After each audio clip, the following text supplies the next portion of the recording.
pour moi, ça pose un certain nombre de problèmes. C'est les mêmes problèmes qu'on observe pour tous les pantouflages en réalité.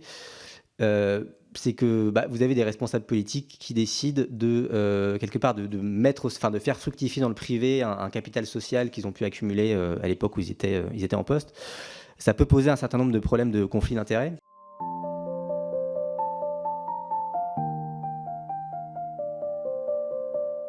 Est-ce qu'au cours de vos enquêtes, vous avez pu identifier des risques de collusion des responsables, par exemple politiques ou publics, qui ont été trop complaisants ou laxistes avec les fonds d'investissement, ou identifier, par exemple, des hauts responsables ou d'anciens hauts responsables politiques et publics qui maintenant travaillent ou tirent profit de ces fonds d'investissement?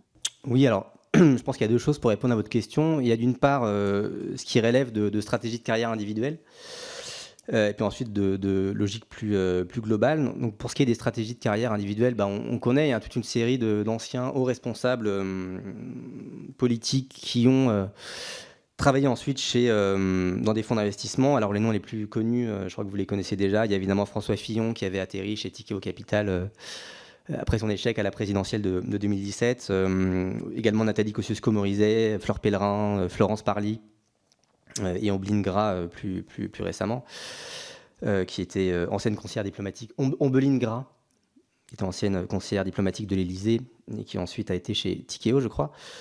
Alors c'est assez facile de comprendre pourquoi. En fait, ça repose sur une logique d'intérêt bien comprise, c'est-à-dire que pour les responsables politiques, c'est une façon d'entamer une seconde carrière qui peut être à la fois stimulante sur le plan intellectuellement et aussi très rémunératrice sur le plan financier, puisque les rémunérations offertes par les fonds n'ont rien de commun avec ce que vous pouvez toucher quand vous êtes dans un cabinet ministériel ou même au ministre. On parle de rémunérations en plusieurs centaines de milliers d'euros par an pour d'anciens ministres, sans compter les bonus. Donc ça, c'est pour les responsables politiques. Mais pour les fonds, en fait, ça leur permet quelque part de bénéficier des carnets d'adresses de ces hauts responsables.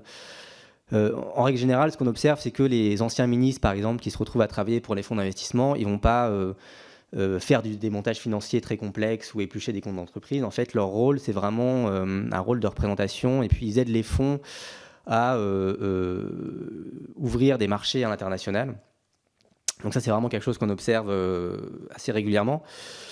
Alors pour moi, ça pose un certain nombre de problèmes. C'est les mêmes problèmes qu'on observe pour tous les pantouflages en réalité.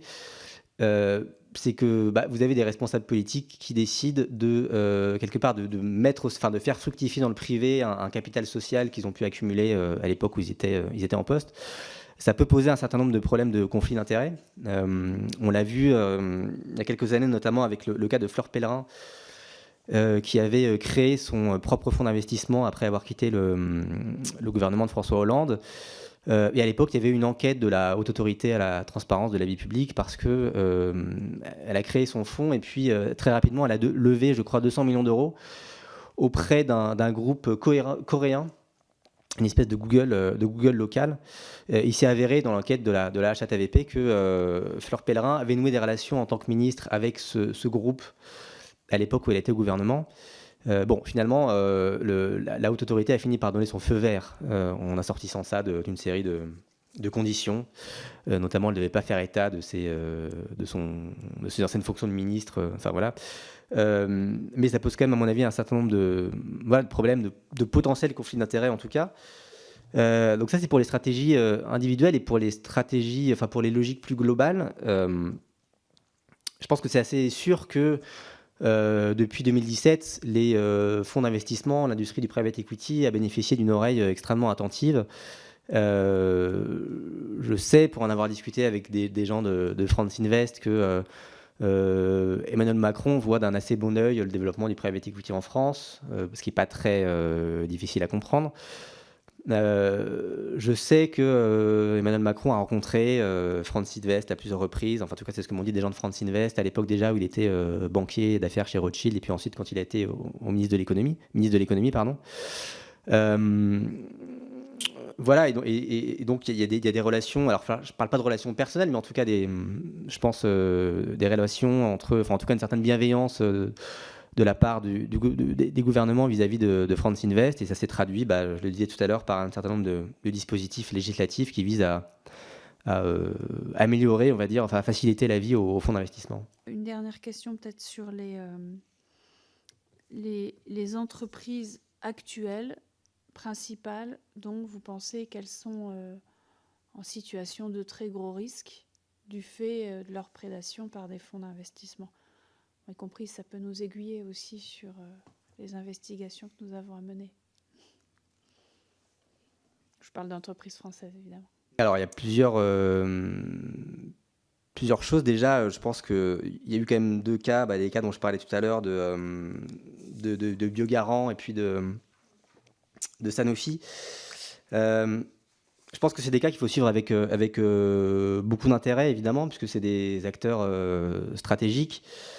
Je n'ai pas besoin de vous expliquer aujourd'hui, le Doliprane par exemple, c'est le premier médicament vendu en France, c'est 300 millions de boîtes de médicaments. Biogarant évidemment c'est 30% du marché des génériques en France. Il y a des enjeux à la fois en termes d'empreinte industrielle et puis de souveraineté sanitaire. D'empreinte industrielle, puisque quand on regarde le cas de Biogarant, vous avez une quarantaine d'industriels, de sous-traitants qui travaillent pour Biogarant. Donc ça pose quand même un certain nombre de problèmes. Tous les gens à qui j'en ai discuté, c'est-à-dire à la fois des économistes de la santé, comme Frédéric Bizard ou Nathalie Coutinet, des syndicalistes, et puis même des gens qui travaillent vraiment avec les investisseurs internationaux, ils m'ont tous dit que, à leur sens, les garanties qui avaient été offertes par le gouvernement leur paraissaient assez légères, notamment pour le maintien de l'emploi, notamment.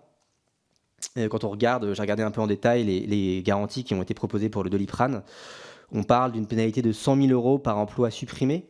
C'est-à-dire que si jamais Cydianer décide de supprimer des emplois, il devrait payer 100 000 € par emploi. Mais en fait, quand on regarde attentivement, on se rend compte que c'est par emploi supprimé par licenciement économique contraint. Donc c'est une définition en fait très restrictive des suppressions d'emplois. Ce que je comprends de ça, c'est que si jamais Cydianer décide de ne pas remplacer des départs à la retraite ou de faire des ruptures conventionnelles collectives, par exemple, à mon sens, ça ne rentre pas dans cette catégorie-là. Pour ce qui est de Biogarant, c'est un peu plus flou. Alors ça a l'air plus contraignant, mais c'est d'autant plus flou qu'on ne sait pas exactement ce qui a été négocié avec le gouvernement. J'ai cru comprendre qu'il était question que BC Partners s'engage à maintenir l'emploi sous peine d'amende assez élevée. Alors on parle de 10%, je crois, du chiffre d'affaires, ce qui représente, si mes calculs sont bons, à peu près 100 millions d'euros, si on raisonne en termes de chiffre d'affaires annuel. Ça paraît pas pour un deal à 1 milliard d'euros, puisque c'est les chiffres qui ont été annoncés, c'est pas si énorme que ça. Enfin, ça se provisionne en gros 100 millions d'euros.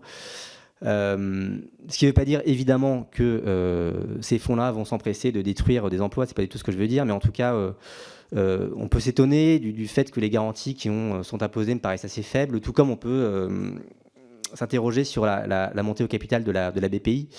Parce qu'il y a quand même une série d'affaires récentes qui nous montrent que malheureusement, c'est pas parce que la BPI entre au capital d'entreprise à hauteur de 2%, de 1 ou 2%, comme c'est le cas pour le Doliprane, ou même de 15% pour ce qui est de Biogarant, qu'on est à l'abri de suppression d'emplois. On a vu des cas récents chez Valourec, par exemple, ou chez Veralia, où la BPI était actionnaire d'entreprise et ça n'a pas empêché les fonds d'investissement de supprimer des emplois.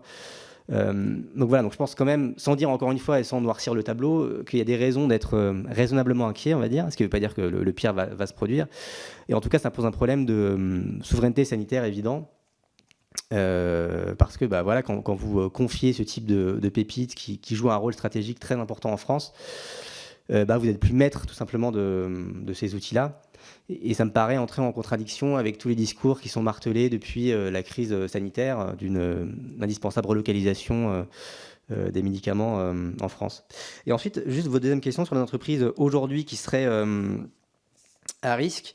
Alors pour ce qui concerne les LBO, il y a une entreprise, alors pour le coup c'est pas un fonds d'investissement qui la détient, mais c'est Altis, l'entreprise de Patrick Drahi, qui avait racheté SFR il y a quelques années au moyen d'un énorme LBO. Et on est en train aujourd'hui d'assister à une grosse restructuration financière dans l'entreprise.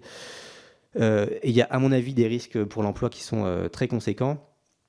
Et puis dans les autres entreprises, il y a un certain nombre d'entreprises aujourd'hui qui sont très endettées et qui sont d'ailleurs regardées avec beaucoup d'intérêt par les fonds d'investissement étrangers. L'une de ces entreprises, c'est Colisée, qui est un groupe de maisons de retraite qui a été racheté par LBO, par un fonds d'investissement, et qui est en train, je crois, de faire face à une restructuration financière. Donc ça fait partie, voilà, de ces entreprises qu'il faudra surveiller avec beaucoup d'intérêt, je pense.